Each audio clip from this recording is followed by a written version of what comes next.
قرآن قرآن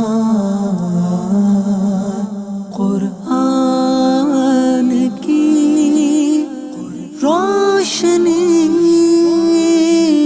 قرآن کی روشنی۔ الحمدللہ رب العالمین والصلاة والسلام علی خاتم النبیین اما بعد فاعوذ باللہ من الشیطان الرجیم بسم اللہ الرحمن الرحیم الصلاة والسلام علیک یا رسول اللہ وعلی آلک واصحابک یا حبیب اللہ، الصلاة والسلام علیک یا نبی اللہ وعلی آلک واصحابک یا نور اللہ۔ اللہ پاک کے آخری نبی صلی اللہ علیہ وسلم ارشاد فرماتے ہیں، تم جہاں بھی ہو مجھ پر درود پڑھو کہ تمہارا درود مجھ تک پہنچتا ہے۔ صلو علی الحبیب صلی اللہ تعالی علی محمد وعلی آلہ وصحبہ وبارک وسلم۔ آئیے اللہ پاک کے پاکیزہ کلام کی تلاوت بھی ہوگی، اس کا ترجمہ اور تفسیر بھی بیان کیا جائے گا، توجہ کے ساتھ سنیں اور قرآن کریم کی برکتیں حاصل کریں۔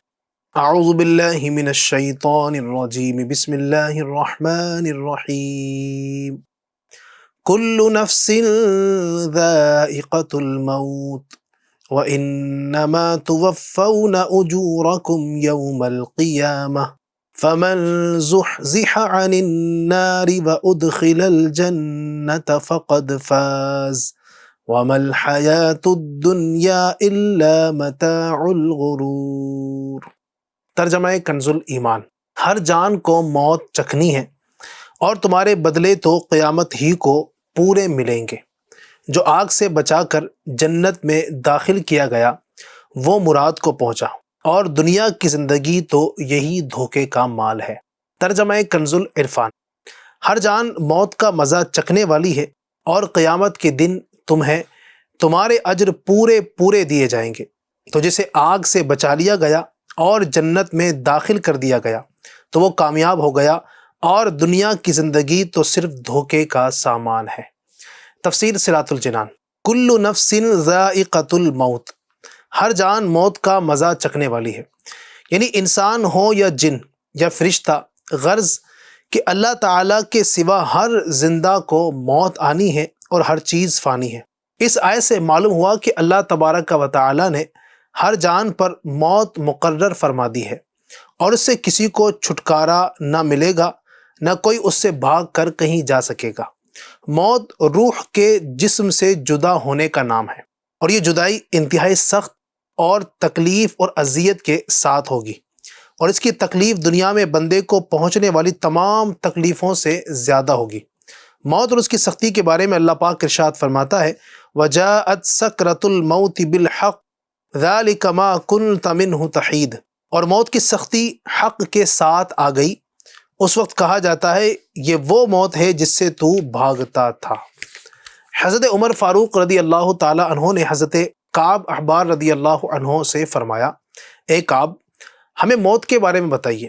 حضرت کعب رضی اللہ عنہ نے عرض کی، اے امیر المومنین رضی اللہ عنہ، موت ایک ایسی کانٹے دار ٹہنی کی طرح ہے جسے کسی آدمی کے پیٹ میں داخل کیا جائے اور اس کا ہر کانٹا ایک رگ میں پیوست ہو جائے، پھر کوئی طاقتور شخص اس ٹہنی کو اپنی پوری طاقت سے کھینچے تو اس ٹہنی کی زد میں آنے والی ہر جڑ کٹ جائے، اور جو زد میں نہ آئے وہ بچ جائے۔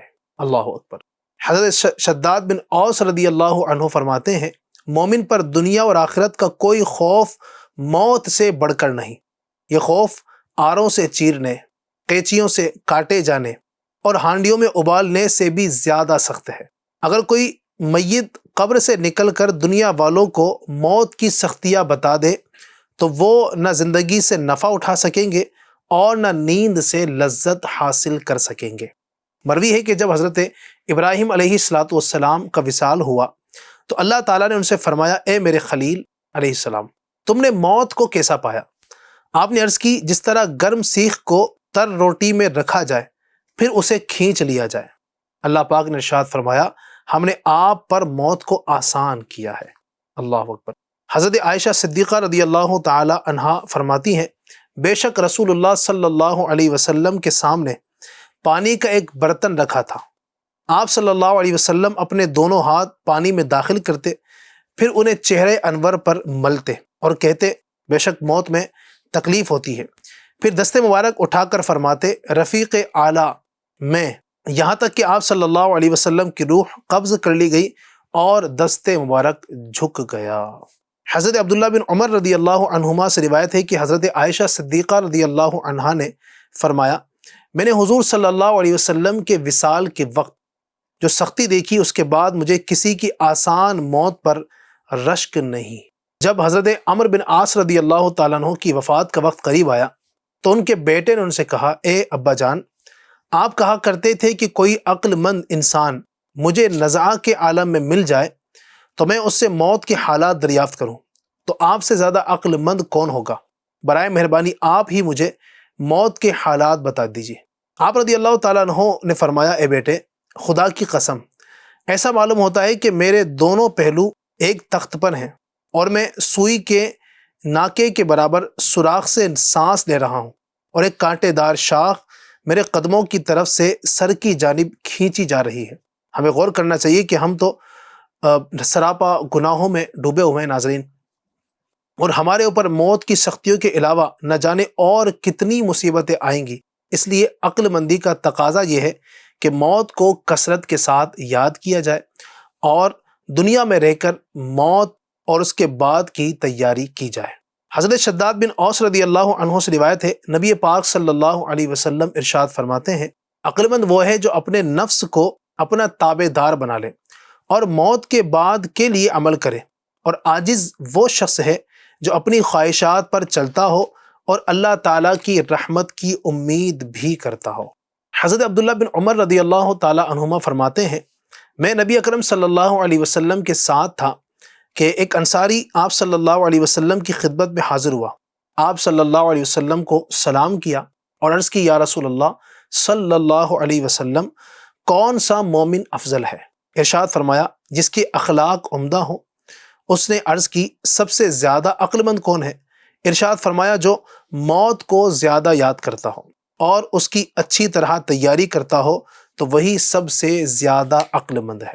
حضرت عبداللہ بن عمر رضی اللہ عنہما فرماتے ہیں میں نبی اکرم علیہ الصلوۃ والسلام کی بارگاہ میں حاضر ہوا اور وہاں موجود افراد میں سے میں 10واں تھا۔ اسی دوران ایک انصاری شخص آئے اور عرض کی یا رسول اللہ صلی اللہ علیہ وسلم لوگوں میں سب سے زیادہ عقل مند اور محتاط کون ہے؟ نبی اکرم صلی اللہ علیہ وسلم نے فرمایا وہ لوگ جو موت آنے سے پہلے اسے زیادہ یاد کرتے اور اس کے لیے زیادہ تیاری کرتے ہیں وہی عقل مند ہیں، وہ دنیا کی شرافت اور آخرت کی بزرگی لے گئے۔ صدر الشریعہ مفتی امجد علی اعظمی رحمۃ اللہ علیہ موت کی یاد اور اس کے بعد کی تیاری کی ترغیب دیتے ہوئے فرماتے ہیں جب اس دار فنا سے ایک نہ ایک دن کوچ کرنا ہی ہے تو عقل مند انسان کو چاہیے کہ وہ وہاں کی تیاری کرے جہاں ہمیشہ رہنا ہے۔ تاجدار رسالت صلی اللہ علیہ وسلم نے حضرت عبداللہ بن عمر رضی اللہ عنہما سے فرمایا دنیا میں ایسے رہو جیسے مسافر بلکہ راہ چلتا۔ تو مسافر جس طرح ایک اجنبی شخص ہوتا ہے اور راہ گیر راستے کے کھیل تماشوں میں نہیں لگتا کہ منزل مقصود تک پہنچنے میں ناکامی ہوگی، اسی طرح مسلمان کو چاہیے کہ دنیا اور اس کی رنگینیوں میں نہ پھنسے اور نہ ایسے تعلقات پیدا کرے کہ مقصود اصلی حاصل کرنے میں آڑے آ جائیں، اور موت کو کثرت سے یاد کریں کہ دنیا اور اس کی لذتوں میں مشغول ہونے سے روکے گی۔ حدیث میں ہے لذتوں کو توڑنے والی موت کو کثرت سے یاد کرو۔ مگر کسی مصیبت پر موت کی آرزو نہ کرے کہ حدیث میں اس کی ممانعت آئی ہے اور ناچار کرنی ہی پڑے تو یوں کہے یا اللہ پاک مجھے زندہ رکھ جب تک میری زندگی میرے لیے بہتر ہے، اور موت دے جب میرے لیے موت بہتر ہو۔ یہی مسلمان کو چاہیے کہ اللہ تعالیٰ سے نیک گمان رکھے اور اس کی رحمت کا امیدوار رہے۔ نبی اکرم صلی اللہ علیہ وسلم ایک نوجوان کے پاس اس حال میں تشریف لے گئے کہ وہ مرنے کے قریب تھا۔ ارشاد فرمایا تو اپنے آپ کو کس حال میں پاتا ہے؟ عرض کی یا رسول اللہ اللہ تعالیٰ سے امید ہے اور اپنے گناہوں سے ڈر ہے۔ ارشاد فرمایا یہ دونوں خوف اور امید اس موقع پر جس بندے کے دل میں ہوں گے اللہ تعالیٰ اسے وہ دے گا جس کی امید رکھتا ہو اور اس سے امن میں رکھے گا جس سے خوف کرتا ہے۔ اللہ تعالیٰ سے دعا ہے کہ اللہ پاک اپنے حبیب کے طفیل ہم سب کا خاتمہ ایمان پر فرمائے اور ہم پر موت کی سختیاں آسان فرمائے۔ وَإِنَّمَا تُوَفَّوْنَ أُجُورَكُمْ يَوْمَ الْقِيَامَةِ، اور قیامت کے دن تمہیں تمہارے اجر پورے پورے دیے جائیں گے۔ ارشاد فرمایا کہ تمہارے اچھے اعمال کی جزا قیامت کے دن تمہیں پوری پوری دی جائے گی۔ تو اس دن جسے جہنم کی آگ سے بچا لیا گیا وہ اور اس سے نجات دے کر جنت میں داخل کر دیا گیا تو اسی نے حقیقت میں کامیابی حاصل کی ہے۔ یاد رہے کہ برے اعمال کی وجہ سے دنیا میں جو عذاب آتا ہے یا مرنے کے بعد قبر میں جو عذاب ہوتا ہے، یوں ہی نیک اعمال پر قبر میں جو راحتیں انسان کو نصیب ہوتی ہیں، یہ اعمال کی پوری جزا نہیں بلکہ آخرت میں ملنے والی جزا کا ایک نمونہ ہے، جبکہ اعمال کی پوری جزا قیامت کے دن ہی ملے گی۔ اس سے معلوم ہوا کہ قیامت میں حقیقی کامیابی یہ ہے کہ بندے کو جہنم سے نجات دے کر جنت میں داخل کر دیا جائے، جبکہ دنیا میں کامیابی فی نفسی ہی کامیابی تو ہے، لیکن اگر یہ کامیابی آخرت میں نقصان پہنچانے والی ہے تو حقیقت میں یہ کامیابی نہیں بلکہ خسارہ ہے۔ اور خصوصاً وہ لوگ کہ دنیا کی کامیابی کے لیے سب کچھ کریں اور آخرت کی کامیابی کے لیے کچھ بھی نہ کریں تو وہ یقیناً نقصان ہی میں ہے۔ لہٰذا ہر مسلمان کو چاہیے کہ وہ ایسے اعمال کی طرف توجہ دے اور ان کے لیے زیادہ کوشش کرے جن سے اسے حقیقی کامیابی نصیب ہو سکتی ہے، اور ان اعمال سے بچے جو اس کی حقیقی کامیابی کی راہ میں رکاوٹ بن سکے۔ اللہ پاک ہمیں قرآن مجید فرقان حمید کی ان آیتوں کی برکتیں نصیب فرمائے اور ہمیں موت سے پہلے قبر و حشر کی تیاری کی توفیق عطا فرمائے۔ فرمان مصطفیٰ صلی اللہ تعالی علیہ وآلہ وسلم ہے، تم جہاں بھی ہو مجھ پر درود پڑھو کہ تمہارا درود مجھ تک پہنچتا ہے۔ صلو علی الحبیب صلی اللہ علی محمد وعلی آلہ وصحبہ وبارک وسلم۔ حضرت سیدنا موسیٰ کلیم اللہ علی نبینا وعلیہ الصلاۃ والسلام جب مدین کے کنویں پر تشریف لے کر گئے تو کمزوری کے باعث ترکاری کی سبزی آپ علیہ الصلاۃ والسلام کے پیٹ مبارک کے باہر سے نظر آتی تھی، اور جن 40 دنوں میں رب الانام عز و جل سے ہم کلام ہونے کا شرف حاصل کیا، آپ علیہ الصلاۃ والسلام نے کچھ نہیں کھایا۔ اللہ اکبر۔ سیدنا قاضی ایاز رحمۃ اللہ علیہ فرماتے ہیں، حضرت سیدنا داؤد علی نبینا وعلیہ الصلاۃ والسلام کا لباس اونی اور بچھونا بالوں سے بنا ہوا تھا، جو شریف کی روٹی نمک کے ساتھ تناول فرماتے تھے۔ اللہ اکبر۔ سیدنا عیسیٰ روح اللہ علیہ الصلاۃ والسلام نے اپنے لیے کوئی گھر نہیں بنایا، جہاں نیند قدم بوسی کرتی آرام فرما لیتے، بالوں کا لباس زیب تن کرتے اور درخت کے پتے تناول فرما لیتے۔ سیدنا یحییٰ علیہ الصلاۃ والسلام کا کھانا تر گھاس تھا، خوف خدا سے اس قدر روتے کہ مبارک رخساروں پر مبارک گالوں پر نشان تک پڑ گئے تھے۔ فاقہ انبیاء کے صدقے میں لذت نفس سے بچا یا رب۔ حضرت سیدنا مسروق رحمۃ اللہ تعالی علیہ فرماتے ہیں، میں ام المومنین حضرت سیدتنا عائشہ صدیقہ رضی اللہ تعالی عنہا کی خدمت بابرکت میں حاضر ہوا تو انہوں نے میرے لیے کھانا منگوایا اور فرمانے لگی، میں جب کبھی پیٹ بھر کر کھانا کھا لیتی ہوں تو میرا جی رونے کو چاہتا ہے، پھر میں رونے لگتی ہوں۔ میں نے عرض کیا کیوں؟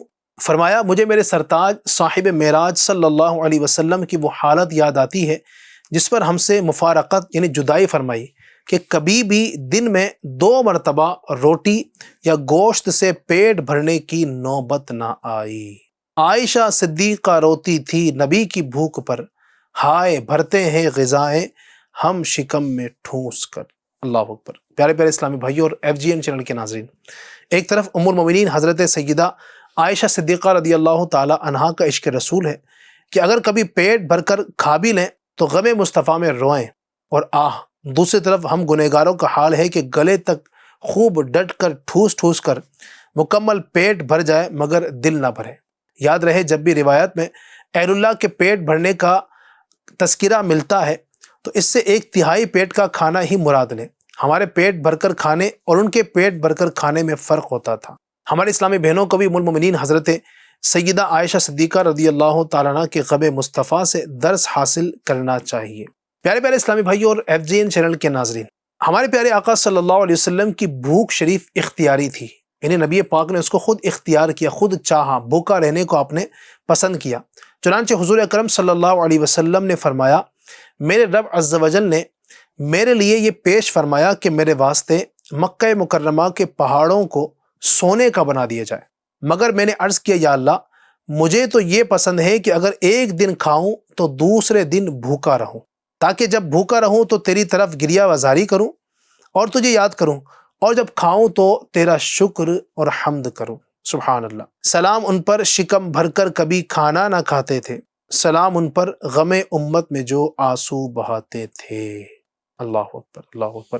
اللہ پاک ہمیں پیارے آقا صلی اللہ علیہ وسلم کی بھوک شریف کا صدقہ نصیب فرمائے، اور ہمیں بھی حرام کھانوں سے بچتے ہوئے اور نیکیاں کرتے ہوئے اللہ ہمیں زندگی گزارنے کی توفیق عطا فرمائے، اور اللہ پاک کرے کہ ہم اس کی نعمتوں سے لذت اور فائدہ اٹھائیں، لیکن اس طرح اپنی موت کو ہم یاد بھی رکھیں کہ ایک دن مرنا ہے اور رب کی بارگاہ میں حاضر ہونا ہے۔ اللہ پاک ہمیں ان باتوں پر عمل کی توفیق عطا فرمائے، آمین بجاہ خاتم النبیین صلی اللہ علیہ وسلم۔ یا الہی رحم فرما مصطفیٰ کے واسطے، یا رسول اللہ کرم کیجے خدا کے واسطے، مشکلیں حل کر شہے مشکل کشا کے واسطے، کربلائے رد شہید کربلا کے واسطے، سید سجاد کے صدقے میں ساجد رکھ مجھے، علم حق دے باقر علم خدا کے واسطے، صدق صادق کا تصدق صادق الاسلام کر، بے غضب راضی و کاظم اور رضا کے واسطے، بہار معروف و سری معروف دے بے خود سری، جند حق میں گنجلے دے باصفا کے واسطے، بہار شبلی شیر حق دنیا کے کتوں سے بچا، ایک کارک عبد واحد بیریا کے واسطے، بل فرح کا صدقہ کر غم کو فرح دے حسن و سعد، بل حسن اور بو سعید سعد ذا کے واسطے، قادری کر قادری رکھ قادریوں میں اٹھا، قدر عبد القادر قدرت نما کے واسطے، احسن اللہ لہم رزقا سے دے رزق حسن، بندہ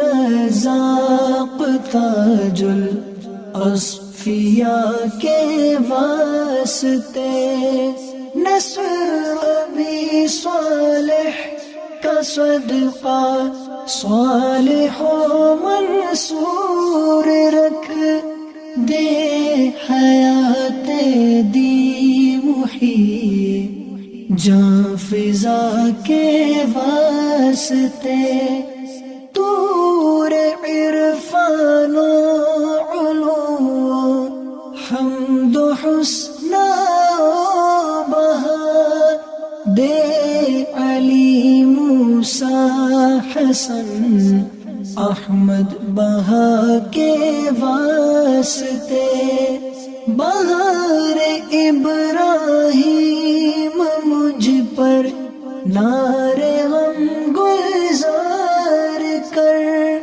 بھیک دے داتا بکا پیاری بادشاہ کے واسطے خانہ دل کو زیادے روح ایمان کو جمال شہزیا مولا جمال الاولیاء کے واسطے دے محمد کے لیے روزی کا رحمت کے لیے خوان فضل اللہ سے حصہ گدا کے واسطے دین و دنیا کے مجھے برکات دے برکات سے